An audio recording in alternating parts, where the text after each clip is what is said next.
Yesu atakuponya kwenye hii madhabahu, ndoa yenye amani kwenye hii madhabahu, utajiri kwa hii madhabahu, afya njema kwa hii madhabahu. Watoto wako watakuwa na akili ya masomo, watasoma na watapita kwenye hii madhabahu.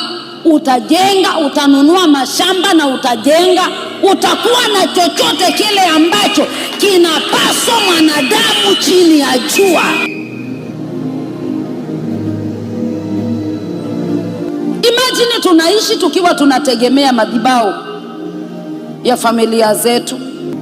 Wewe fikiria tu na ujaribu kurewind maisha yako nyuma. Historia ya babako na mamako ilikuwa ni vita kila siku, na leo unatamani uingie kwa ndoa na uishi maisha mazuri. Inawezekana? Ile mbio ulioona kwa baba na mama inakungojea tena, wewe utakimbia kuliko wazazi wako.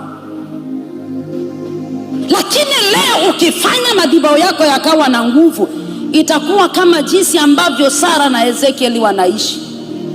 Hata tukikosa kuelewana dakika moja hivi, hakuna mtu akona amani kwa hiyo nyumba. Ni lazima tukae, tuongee, tuelewane. Tukimaliza tunaomba pamoja, tukimaliza tunakuja madhabahuni, na watu wanapona, ndoa zinapona, watu wanakombolewa kwa nyumba hii. Fanya madhabahu yako yawe hai. Yafanye madhabahu yako yawe hai.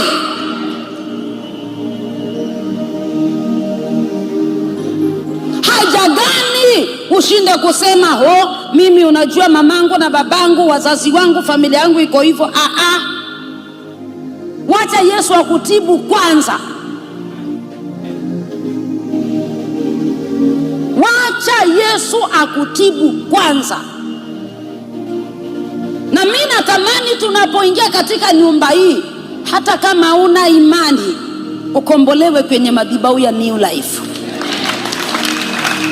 Hata kama una imani. Wengine wanatamani wamtumikie Mungu, lakini mapito waliopitia imewafanya mpaka wamekata tamaa, hawataki tena kumtumikia Mungu. Mimi nitakushauri, hiyo ni stage number 1.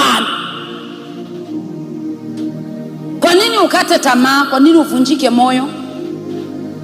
Kwani unadhania sisi hatukupitia hapo mahali umepitia? Tulipitia. Lakini lazima ujue madhabahu yako ni ya aina gani.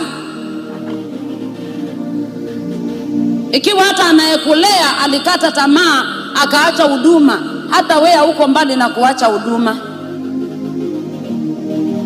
sababu kilichoko kwenye madhabahu yako ndicho uko nacho, ama ndicho kitakuwa kwako.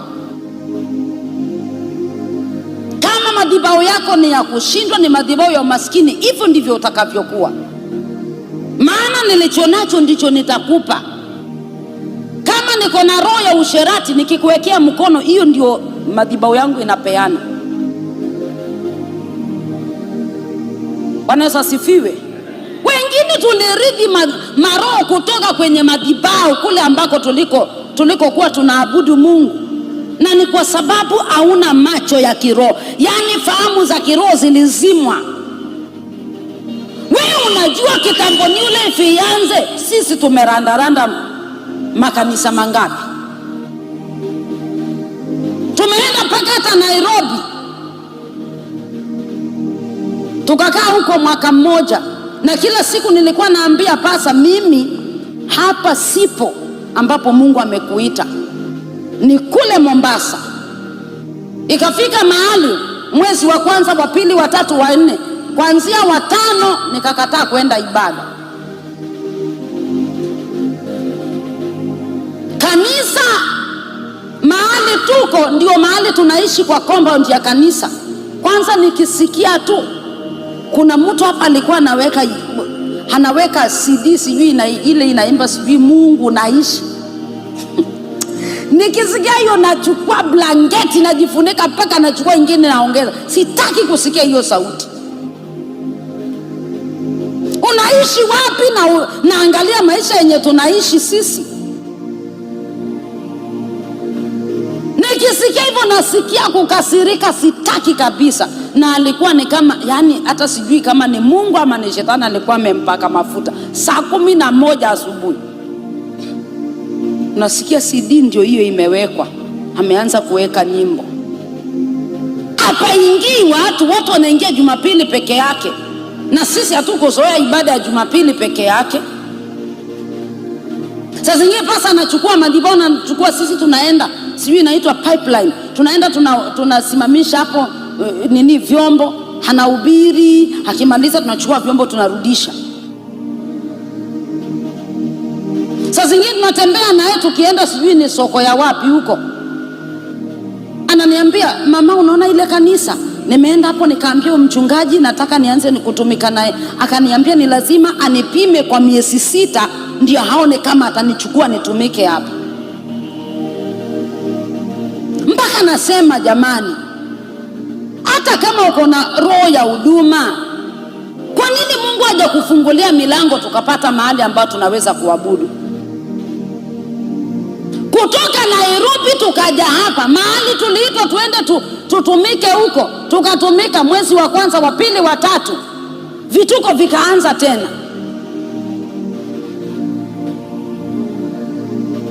Mpaka nikaambia pasa, hapana, kanisa siendi. Na hata hivyo mimi sijaitwa, ni wewe umeitwa, kwa hivyo siendi kanisa. Na akawa anatoka anaenda ibada, akirudi anaenda ibada, akirudi mimi niko hapo. Naangalia ibada zangu ni zile Tom and Jerry. Nilisikia tu nimechoka mpaka sitaki hata kwenda ibada. Sababu kuna Mungu niliona mahali na sasa simuoni. Nikasikia nimechoka, nikasema hapana, afadhali niketi nikiona movie za Rambo. Aketi na watch mpaka saa 9 usiku. Pasa akaniambia hapana, hii maisha unayoishi si mazuri. Kaambia sasa ni wapi Mungu yuko? Hakuna Mungu. Anaambia hakuna Mungu, si mimi naenda ibada. Naambia ni kweli, lakini mimi sioni Mungu. Kuna Mungu niliona mahali, huyo Mungu ndio namtaka. Niliteseka nikiwa nahangaika natafuta ni wapi. Mombasa hii sijui ni wapi ambao hatujaenda, tukitafuta mahali tunaweza kuingia tukaabudu Mungu tukamsikia. Maana kuna kwingine unaenda maombi ni hata dakika 5 ni nyingi. Kipindi cha neno hakuna. Ni hizo unasikia wacha tuite wanakwaya watuburudishe sijui kina nani hizo. Nikasema hapana, mimi hii maisha hapana. Nilikuja kupona siku ile Pastor Ezekiel alitumwa, nenda ufungue New Life Shanzo. Hapo ndio nilipona moyo wangu. Hata kama tulianza na uzito na ugumu na matatizo mengi, lakini angalau ulikuwa unaweza ukaingia kwa kanisa hivi ambao mgongo wake inakaa ni kama imevunjika. Saa zingine unaongoza ibada unasikia ambayo imetoka mahali imegongelewa imeshuka, unasema leo tutaangukiwa. Washirika wanasuka, ambia hakuna shida, tuendelee kuomba. Mungu hawezi kufanya kitu ambacho cha kuleta aibu hapa. Hii nyumba haiwezi kutuangukia, na tunaomba hivyo. Lakini nikirudi kwa nyumba nasikia baridi kwa moyo wangu, nimepona. Na Mungu akaanza kuinua madhabahu ya New Life kila wakati. Na Mungu akachochea hiyo roho ndani ya Pastor Ezekiel. Kila wakati madhabahu ya New Life ikaanza kupata nguvu. Mara unasikia mtu anakuja na HIV anapona, mtu anakuja na kansa, mtu anakuja na utasa anapona. Hivyo pole wengine wanakuja, unasikia anasema nilipotoa sadaka yangu, tithe yangu, sacrifice yangu, nimebarikiwa kwenye hii madhabahu. Na Mungu akaanza kuchochea madhabahu ya New Life na roho ndani ya Pastor Ezekiel mpaka leo. Naweza nikasema hii madhabahu imekamata mataifa kadhaa hii dunia. Na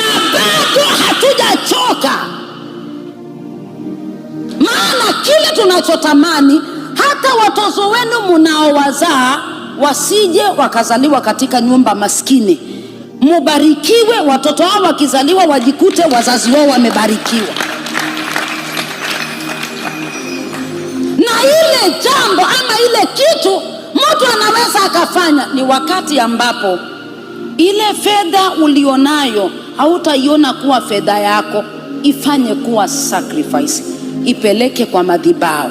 Hiyo itafanyika kuwa ama sacrifice, hiyo itakupa chochote unachotaka. Kuna vitu vingine utapata haukuombea na wala haukutolea sacrifice.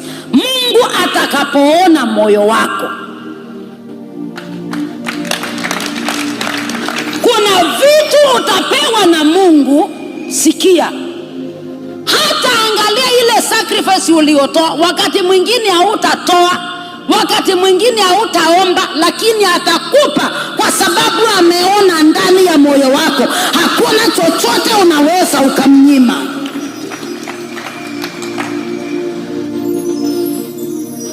Wewe una hakika ya kwamba sisi hatupimwi na Mungu? Anatupima, anatupima tena vizuri sana. Nikikupaka mafuta unaweza ukanitumikia. Nikifungua milango ya baraka kwa hii nyumba unaweza ukanitumikia na hizo baraka, ama zitakulewesha kama Eli na watoto wake. Watu wa Mungu, tuko mahali salama. Tufungukeni, turudi kwa Mungu, tuabudu Mungu, tuchochee madhabahu yetu yawe na nguvu. Tuko mahali ambapo ni salama. Hivi ustahili kuitwa masikini, haustahili kuugua, haustahili watoto wako wakose karo ya shule, haustahili kukosa kujenga. Hii madhabahu iko na utajiri wa kila aina.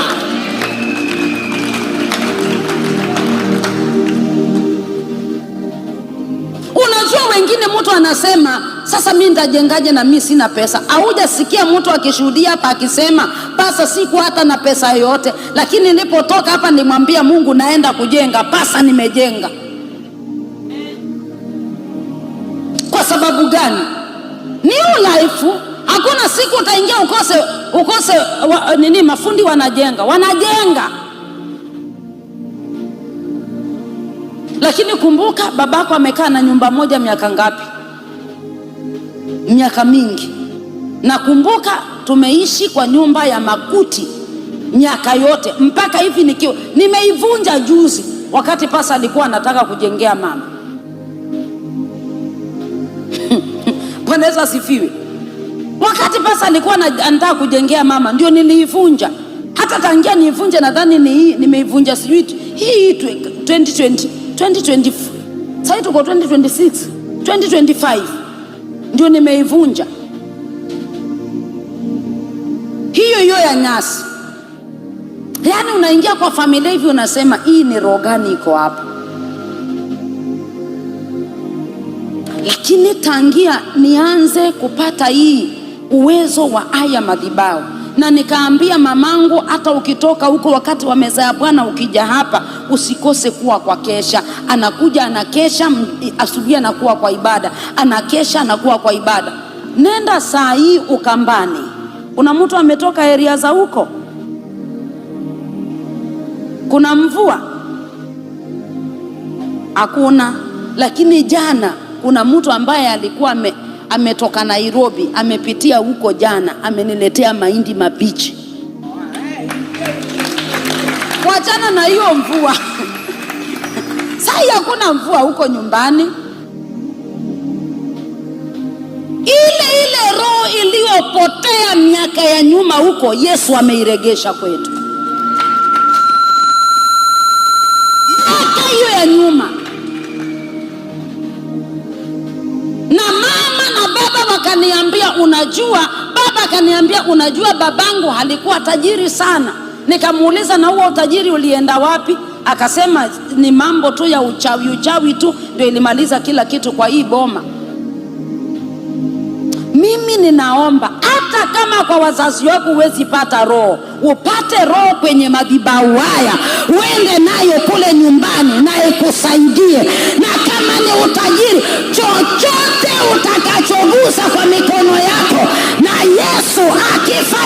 Jiunganishe kwa ibada kwa madhabahu haya, na kule unakoenda ubarikiwe kwa jina la Yesu Kristo.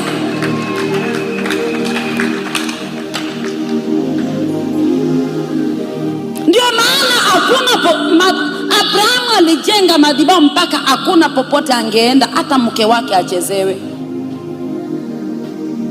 Yoyote aliyechezea mke wa Abrahamu alipigwa, na ilibidi aliyemchezea mke wa Abrahamu, maandiko nasema kwamba na ikabidi akatoa ng'ombe, mbuzi na kondoo akapeana kwa Abrahamu. Isaka vile vile. Si leo hii Yesu atukomboe katika ibada hii. Ninachofahamu ni kwamba Mungu yuko kwenye madhabahu haya, nguvu zake ziko hapa, lakini niko na shaka na imani ulionayo. Mimi niko na shaka na imani ulionayo. Unajua usipomwamini Mungu na sacrifice yako, hakuna kitu kinatendeka.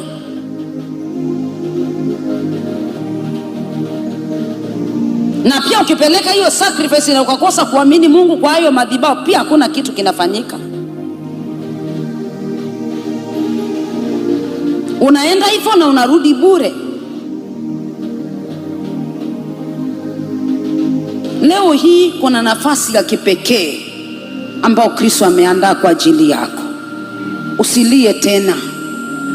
Hata kama kwenu kuna madhabahu mabaya, jiunganishe na madhabahu haya, mwanangu, usaidike. Kile ninachojua haitaenda zaidi ya miaka 5 kabla hujabarikiwa kwenye hii madhabahu. Amini Yesu, anza upya. Hata kama ilikuwa ni kawaida kwenda kwa ibada na kutoka penye madhabahu haya, usiweke ukawaida. Ni lazima imani yako iinuke na umwambie Yesu, nimekuja hapa, sitatoka hapa bure. Nahitaji nyota nzuri kwenye madhabahu yako.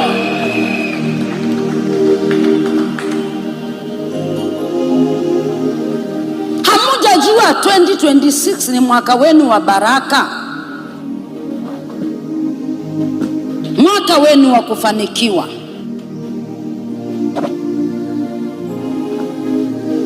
Na mimi nilimwambia Mungu, watoto wangu hawako mbali sana na kumaliza masomo, lakini natamani uwape nyota nzuri, nawe wawe watoto ambao walio na hekima, watoto ambao hawatakuja kuleta aibu kwenye madhabahu yako na kwa msalaba wako. Sasa na control maisha ya watoto wangu na sacrifice kwenye madhabahu. Hata akiamuka hivi na kusumbua, naambia Mungu, hii sacrifice yangu itetee yule mtoto.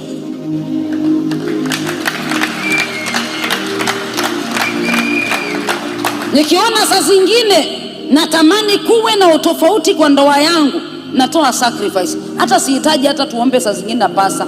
Nachukua tu sacrifice yangu mimi natoa. Najua kile nachotaka. Usipodhamini madhabahu yako, haiwezi tenda chochote kabisa. Unaweza ukaishi hivi miaka yote. Siku moja kuna mzee ambao tumekuwa naye tangia kanisa hili lianze, mahali inaitwa Keropot. Akawa msumbufu sana. Akiingia kwa ibada anaambiwa, njoo tukupange uketi na wenzako hapa. Anasema hapana, mimi sipangwi na mtu, mimi ndio mwanzilishi, sisi ndio waanzilishi wa New Life. Kwa sababu alijiwekea hiyo, mpaka leo hii maisha yake haijawahi badilika. Hata akija hapa anakaanga huko mwisho. Hata umwambia keti mbele na kuambia sisi ndio waanzilishi wa New Life. Hana maisha. Naomba usije ukazoea madhabahu yako. Usizoee madhabahu yako. Umetoka mbali sana huko ulikotoka, na kuna madhabahu mengine, lakini umetoka huko ukavuka mpaka hapa. Naomba hii ifanike kuwa mlima wako wa sacrifice, na ukitoka hapa kile Mungu atakachokuahidi, na ukitoka hapa ukirudi huko ukipokee, ukipate, uende nacho nyumbani na kikusaidie kwenye madhabahu, itume roho ya utajiri kwako.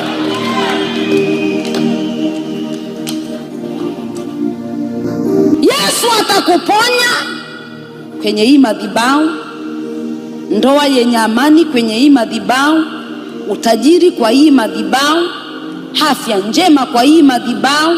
Watoto wako watakuwa na akili ya masomo, watasoma na watapita kwenye hii madhabahu. Utajenga, utanunua mashamba na utajenga, utakuwa na chochote kile ambacho kinapaswa mwanadamu chini ya jua.